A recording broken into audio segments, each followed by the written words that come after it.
চিঠি আমাকে ভিক্টিমের ওয়াইফ, যে ছেলেটি মারা গেছে, আমার হাতে দিয়েছে।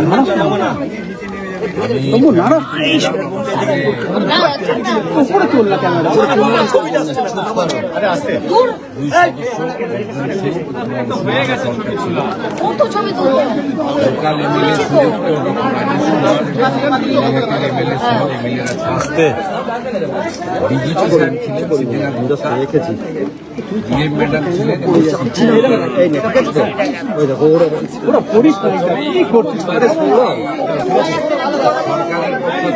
কৃতজ্ঞতা জানিয়েছি। তারা এই মৃত্যুকে নিয়ে রাজনীতি করার এবং গতকাল প্রাক্তন মুখ্যমন্ত্রী এসেছিলেন, আমাকে বলছেন প্রাক্তন মুখ্যমন্ত্রী এসেছিলেন, সেখানেও ওনারা বাড়ির লোকেরা দেখা তো করেনি। ওনার দাদা শুধু বলেছিলেন যে আমি বিচার চাই, বিচার দিতে পারবে লোকাল প্রশাসন, অর্থাৎ তিনি পুলিশ এবং রাজ্য প্রশাসনের উপর আস্থা রেখেছেন। এটা একটা বড় পাওনা। পশ্চিমবঙ্গের রাজনীতিতে বিভিন্নভাবে, ধরুন কোথাও পুলিশের গুলি চালনাতে, সেখানে পুলিশের দোষ বা অন্য কার দোষ আমি জানি না, রাজনৈতিক সংঘর্ষে, বোমাবাজি, বন্দুকবাজি, সংগঠিত রাজনৈতিক সন্ত্রাস এবং হেফাজতে বা রাজনৈতিক হেফাজতে অনেককে রাজনৈতিকভাবে তুলে নিয়ে গিয়েও খুন করা হয়েছে, এমন অনেক উদাহরণ রয়েছে এই পশ্চিমবঙ্গে। কিন্তু আপনারা, আমি প্রয়াত জ্যোতিবাবুর কথা বলবো না, প্রয়াত বুদ্ধবাবু এবং প্রাক্তন মুখ্যমন্ত্রী মমতা ব্যানার্জির সময়ে একটা উদাহরণ দেখাতে পারবেন না যে রাজ্য সরকারের প্রশাসনিক প্রধান মুখ্যমন্ত্রী, তিনি রাজ্য মন্ত্রিসভার সদস্য, ডিজিপি, তাকে সাথে নিয়ে রাজনৈতিক ভিন্নমত পোষণ করা লোকের বাড়িতে এসেছেন। তার বক্তব্য শুনে তাকে সরকারের যে কর্তব্য সেটা পালন করার জন্য, এই উদাহরণ আপনি পাবেন না, যেটা আমাদের সরকারের সময় আপনারা দেখতে পাচ্ছেন। পরিবারও কমপ্লিটলি তৃণমূল পরিবার, ওর মিসেস কাউন্সিলর, তারাও বর্তমান সরকার এবং পুলিশ প্রশাসনের উপরে, হায়ার লেভেলের উপর, লোকাল পুলিশের উপর ওদের অভিযোগ আছে, সিপি ডিজিপির উপরে, ডিএম এর উপরে, চিফ মিনিস্টারের উপরে, লোকাল এমএলএ এর উপরে কনফিডেন্স রেখেছে। এটা আমাদের বড় পাওয়া। ওনার পরিবার আমার কাছে দুটো জিনিস চেয়েছেন। বলেছেন পুলিশের হেফাজতে মারা গেছে এবং আমরা জেনেছি শারীরিক অত্যাচার। আপনাকে দোষী পুলিশদের বিরুদ্ধে কঠোর ব্যবস্থা নিতে হবে। দ্বিতীয়, উনি বলেছেন দুটো বাচ্চা আছে, উনি আর্নিং মেম্বার ছিলেন, এদের পড়াবো কি করে, আমি খাবো কি, আপনাকে আমার ভবিষ্যতের দায়িত্ব নিতে হবে, বাচ্চাদের পড়ানো। তৃতীয়টা উনি বলেননি, আমরা করেছি। আমি ওনাদেরকে যেটা বলেছি সেটা আপনাদের বললাম, যে পুলিশের লকআপে বা হেফাজতে মারা গেছে, এটা তো দিনের আলোর মতো সত্যি।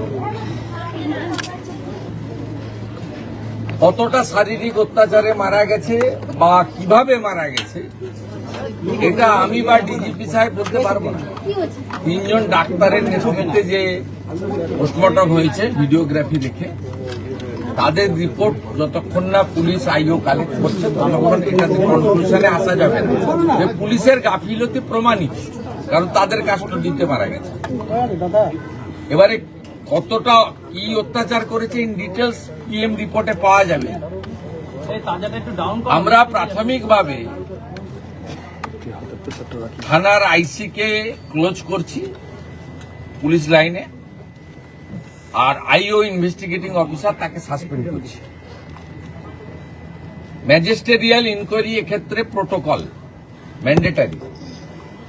সাধারণত ডেপুটি ম্যাজিস্ট্রেট লেভেলে বা এসডিও লেভেলে ইনকোয়ারি হয়।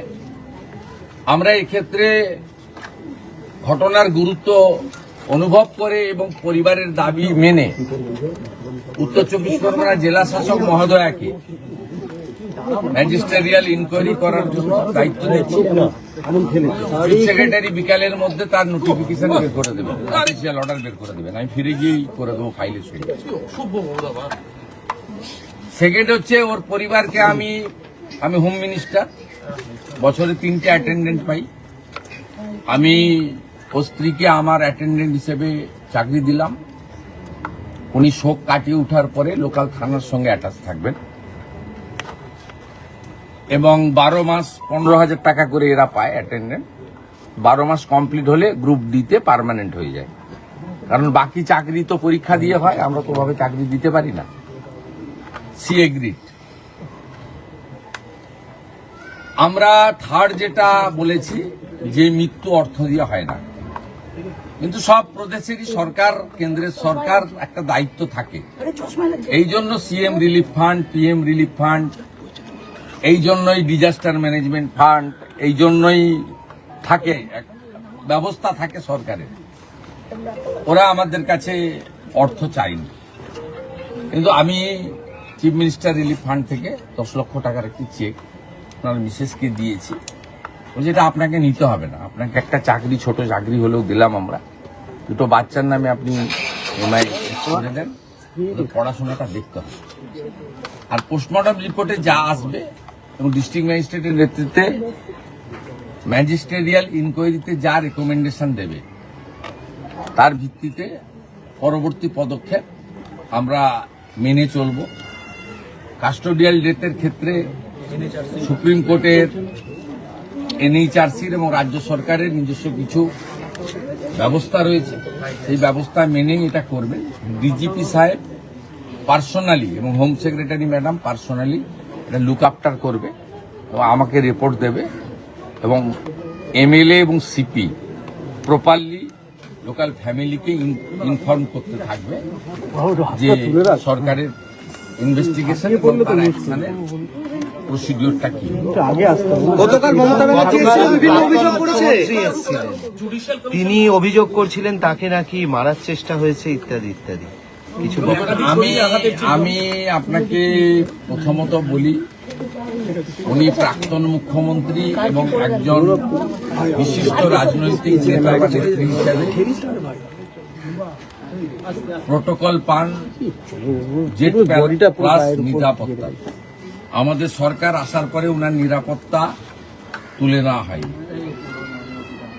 উনি যেখানে খুশি যেতে পারেন, যেখানে পুলিশ মনে করে বা 163 থাকে সেখানে রেস্টেন করা হয়।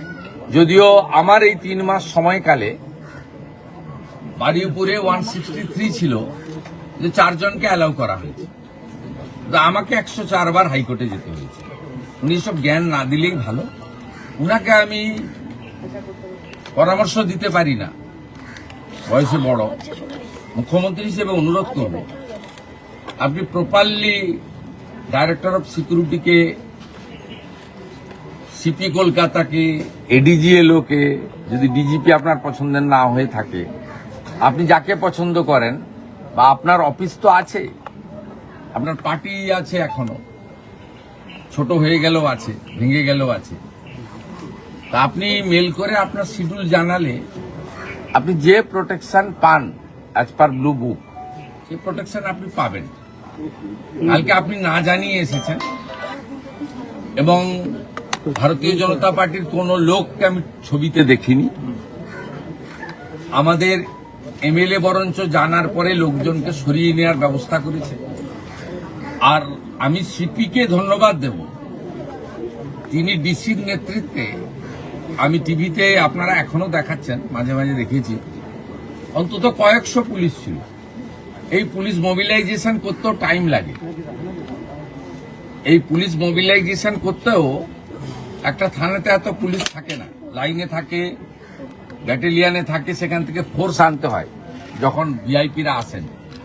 তা পুলিশকে আপনি কোনো সুযোগই দেননি। তারপরেও আমি বলবো কিছুই ঘটেনি। আর আপনার ওই পাথর টাথরের গল্প, ওগুলো সব মানুষ দেখেছে।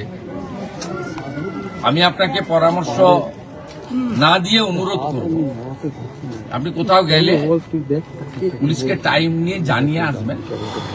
যতটুকু ব্যবস্থা করার পুলিশ করবে, এবং আপনার যদি কোনো লোক থাকে তার সঙ্গে লিয়াজো করেই করবে। আপনি যেখানে খুশি যেতে পারেন, কিন্তু আপনি 15 বছরে 315 জন বিজেপি কর্মীকে খুন করেছেন। এর সাথে অভয়ার মতো ইনসিডেন্ট অসংখ্য। আপনি কোথাও একবারও কোনো আপনার অপোজিট থটের লোকের বাড়িতে গিয়ে সহানুভূতি দেখিয়েছেন, এ উদাহরণ নেই। আপনার সময়ে রাজবংশী যুবক মৃত্যুঞ্জয় বর্মনকে এএসআই মোয়াজ্জেম হোসেন কালিয়াগঞ্জে মাঝরাতে বুকে গুলি করে খুন করেছে। আপনি মৃত্যুঞ্জয় বর্মনের পরিবারের পাশে দাঁড়াননি, কিন্তু আপনার দলের কর্মী এবং আপনার দলের কর্মী স্ত্রী, যিনি তৃণমূল কংগ্রেসের এখানকার কাউন্সিলর, তার বাড়িতে রাজ্যের মুখ্যমন্ত্রী হাই লেভেল টিম নিয়ে এসে পরিবার যা যা চেয়েছে প্রাথমিকভাবে সেটা পূরণ করার মধ্য দিয়ে একটা মুখ্যমন্ত্রীর, শুধু দলের নয় রাজ্যের, এটা আপনাকে আমি বুঝিয়ে দিয়ে গেলাম, শিখিয়ে দিয়ে গেলাম। যেটা আপনি করতে পারেননি সেটা শুভেন্দু অধিকারী করার চেষ্টা করুন। Sir, today you visited the deceased wife, and this is the first time we have seen that CM visiting the another party member's house. Sir, kindly brief, sir. It's a very pathetic and painful incident. Yesterday, ex-CM tried to enter his family, but their family member opposed. They shown their faith and confidence to the state government and local administration. We visited the house and met with the wife of the victim, along with my cabinet colleagues, local MLAs, Honorable DGP, Honorable District Magistrate and others. And the family submitted some specific demand and request to me. I am trying my best to fulfill their commitment. So, what are the actions taken by you, sir? Initially, we are waiting for postmortem report. We suspended the local investigating officer and closed the officer in charge of the local police station because that person was in custody. Second thing, under the leadership of the district magistrate, the magisterial inquiry will start and they will find out the actual reason. State government declared one service to victim wife. She will engage soon, and on behalf of the state government, we handed over a 10 lakh rupees check to family. Family accepted it. We are satisfied. Sir, who attacked Mamata Banerjee? She alleges it was a planned attempt to assassinate her yesterday. And she alleging that towards the BJP workers. It's a political motivation. Mamata Banerjee should look why a chief minister, the functioning of a chief minister, what type the public is need. In her regime, 315 BJP workers brutally killed by the Byzantine. Not a single case. She visited the site. She met with the family. declared any compensation. Yesterday, she came here to disturb the area, not inform the police properly. She is holding the Z plus category. Don't try to disturb the normalcy of the state. কাউকে কারুর এগেনস্টে ব্যবস্থা নেওয়া হবে? उन्होंने कहा कल मैं मर जाती। आप भी थे ना? বলছি वो क्या बोलता है कादा बांग्ला में? उसमें कोई कोई मर जाता है? কারুর এগেনস্টে ব্যবস্থা নেওয়া হবে কালকের ঘটনায়? কোনো ব্যবস্থা কিছু? No need. কমপ্লিটলি পাবলিকের জনরোষ হয়েছে, কিচ্ছু হবে না। কেউ পাথর ছোড়েনি, ছবিতে পুলিশ দেখেনি। কারা ছুটেছে তাদের ছবি দেখাচ্ছে, প্রাক্তন চেয়ারম্যান তাদের ছবি, তৃণমূলের প্রাক্তন চেয়ারম্যান। জনরোষ এত চুরি করেছেন, আপনি পুলিশকে জানিয়ে আসলে আমি সব ব্যবস্থা নিতাম। Responsibility goes to police. আপনি পুলিশকে জানিয়ে আসেননি, আপনি কল্যাণ ব্যানার্জি আর দোলা সেন ছাড়া কাউকে বলেননি। আপনি you are holding Z plus category.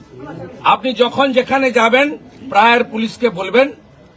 Police যদি মনে করে কোথাও আপনাকে একাকে তো অ্যালাউ করবে, এখানে কোথাও এমার্জেন্সি নেই, কিন্তু যেখানে 163 আছে সেখানে 4 জনকে নিয়ে যাবেন, যেখানে 163 নেই মোর দেন 4 যাবেন, উই হ্যাভ নো অবজেকশন। কিন্তু you should inform police properly because you are holding Z plus category still.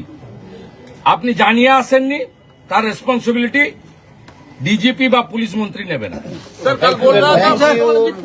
Thank you.